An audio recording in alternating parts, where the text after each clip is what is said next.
खबर जयपुर से है, जहां सवाई मानसिंह हॉस्पिटल में डायलिसिस विभाग की बड़ी लापरवाही सामने आई है। जहां साधना न्यूज की टीम ने हॉस्पिटल का जायजा लिया है तो 3 दिन से आरओ बॉयलर के फूटे होने के चलते विभाग हरकत में आ गया है। आपको बता दें, मेंटेनेंस विभाग को जब आरओ बॉयलर के संबंध में अवगत कराया गया तब पाया गया कि आरओ का पानी की पाइप मुख्य सड़क पर टूटी हुई पड़ी है। ऐसे में लापरवाही के बीच फूटे हुए आरओ बॉयलर से डायलिसिस किया जा रहा है, जिसके चलते चिकित्सा विभाग की लापरवाही देख सरकारी योजनाओं पर सवालिया निशान उठ रहे हैं।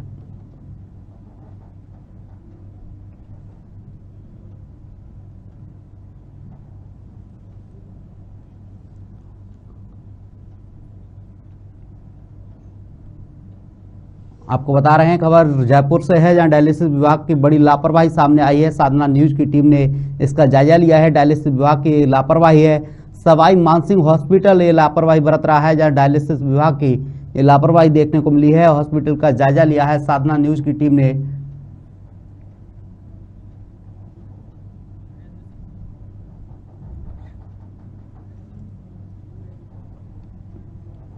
इस खबर पर ज्यादा जानकारी के लिए हमारे साथ नरेंद्र सिंह शेखावत जुड़ चुके हैं, न्यूज एडिटर साधना न्यूज से। किस तरीके से लापरवाही सामने आई है? साधना न्यूज ने खबर का खुलासा किया है, फूटे हुए पाइपलाइन से डायलिसिस किया जा रहा है।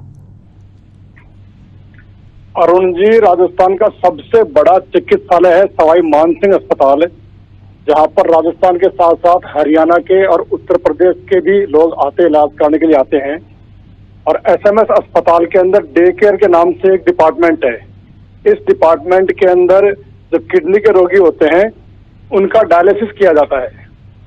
पिछले 3 दिन से डायलिसिस में काम आने वाला जो आरओ होता है उसकी पाइपलाइन फटी हुई थी, जो कि मेन रोड के ऊपर है, और उसका सारा गंदा पानी भी बाहर बह रहा था, कुछ पानी अंदर भी जा रहा था। इसकी सुध भी नहीं थी। जब हमारा न्यूज रिपोर्टर रामोतार शर्मा उस मौके पर पहुंचा, उसने उसकी खबर बनाई। उसके बाद में डिपार्टमेंट हरकत में आया है और हरकत में आने के बाद में आनंद फानंद में उसे ठीक करने का काम किया है।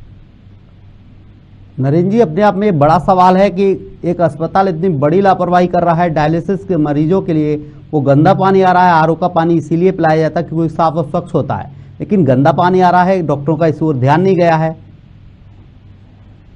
अरुण जी, डायलिसिस के अंदर क्या था कि आरओ का पानी इस्तेमाल किया जाता है किडनी को साफ करने के लिए, पिलाने का काम नहीं है इसमें। किडनी साफ करने के लिए काम में लिया जाता है आरओ का पानी। और जो काफी क्रिटिकल मरीज होते हैं उनकी किडनी का डायलिसिस किया जाता है। ऐसे प्रतिदिन एसएमएस अस्पताल के अंदर लगभग 30 मरीजों का डायलिसिस किया जाता है। लेकिन 3 दिन से जिस प्रकार से ये खराब था और डायलिसिस वहां नहीं हो पा रहे थे, ऐसी स्थिति में लगभग 9 मरीज जो कि वेटिंग लिस्ट में थे, काफी परेशान थे। वो काफी परेशान भी रहे होंगे।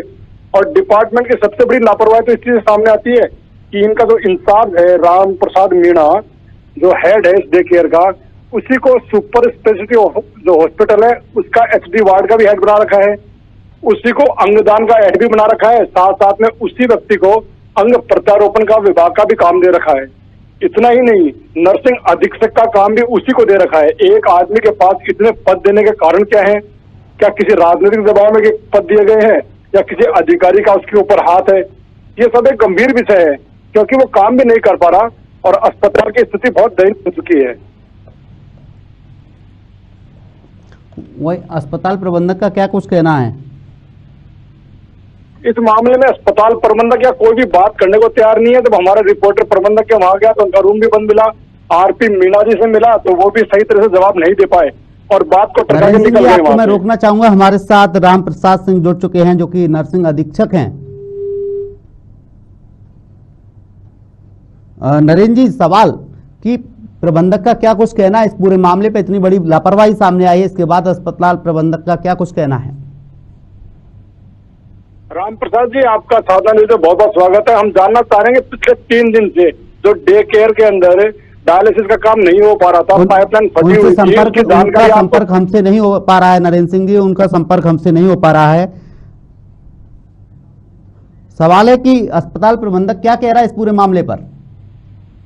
अरुण जी, अस्पताल प्रबंधक मुंह खोलने को तैयार नहीं है। उनका कहना है कि जो डायलिसिस हो रहे हैं उनके लिए जो सुपर इसमें एचडी वार्ड है उसमें करवाया जा रहा है, जबकि वह वेटिंग लिस्ट हो चुकी है। गवर्नमेंट ने इतना पैसा खर्च किया है कि मरीज को तुरंत इसका फायदा मिले, वो फायदा नहीं मिल पा रहा है।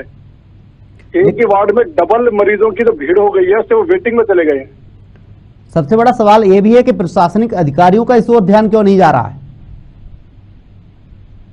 अरुण जी, जिस प्रकार हम अभी राम प्रसाद जी की बात कर रहे थे, Ram Prasad ji senior nursing officer हैं और इनके ऊपर हम देखें तो काफी अधिक सीनियर लोग बैठे हैं। उनको नर्सिंग अधीक्षक का पद मिलना चाहिए था, लेकिन उन सबको दरकिनार करके इन्हें कार्यवाहक अधीक्षक बनाया गया। इतना ही नहीं, उसके अलावा अंगदान का, अंग प्रत्यारोपण का, एसडी वार्ड का, साथ साथ एसएमएस में डे केयर का। एक आदमी के पास में इतने चार्ज अगर आपने दिए हैं, क्या तो वो बहुत कैपेबल होना चाहिए, इसलिए आपने दिए हैं। अगर कैपेबल है तो कार्रवाई क्यों नहीं हो पा रही? इस तरह से लोग परेशान क्यों हैं? ये काफी सवाल उठते हैं इस मामले के ऊपर। क्या कोई बड़े राजनेता का हाथ इसके ऊपर है या किसी अधिकारी का हाथ इसके ऊपर है? ये एक जांच का विषय हो गया है। इसको लेकर किसी मरीज ने भी आकर बयान दिया है कि मरीज ने भी कोई शिकायत किया कि अस्पताल प्रबंधक के खिलाफ?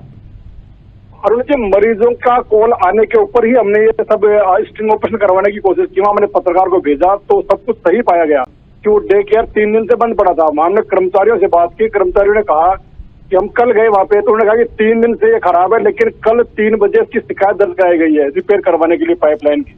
और आज फिर हमने दोबारा वहां का जायजा लिया तो हमारे जानने के बाद वहां रिपेयरिंग का काम शुरू हुआ, जिसका विजुअल भी हमने आपके यहाँ डाले हुए हैं। इतनी बड़ी लापरवाही, मैं कह रहा हूँ राजस्थान सरकार ने इतनी योजनाएं लागू कर रखी हैं, स्वास्थ्य बीमा योजना है, 10 लाख रुपए तक का इलाज फ्री कर रखा है, दवाइयां निःशुल्क कर रखी है।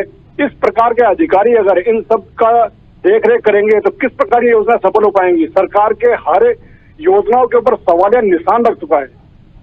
सवाल ये है कि इससे पहले भी क्या इस तरीके की लापरवाही इस अस्पताल में देखने को मिली है?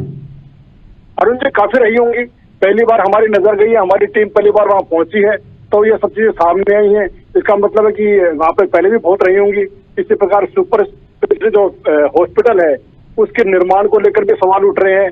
उसको बने हुए 2 साल भी पूरे नहीं हुए और उसके दीवारों से पानी चू रहा है, उसके पार्किंग में पानी भरा रहता है, जब तक कि सीढ़ियों से होकर ऑफिस तक में पानी चला जाता है। बरसात के मौसम में बहुत बुरा हाल था।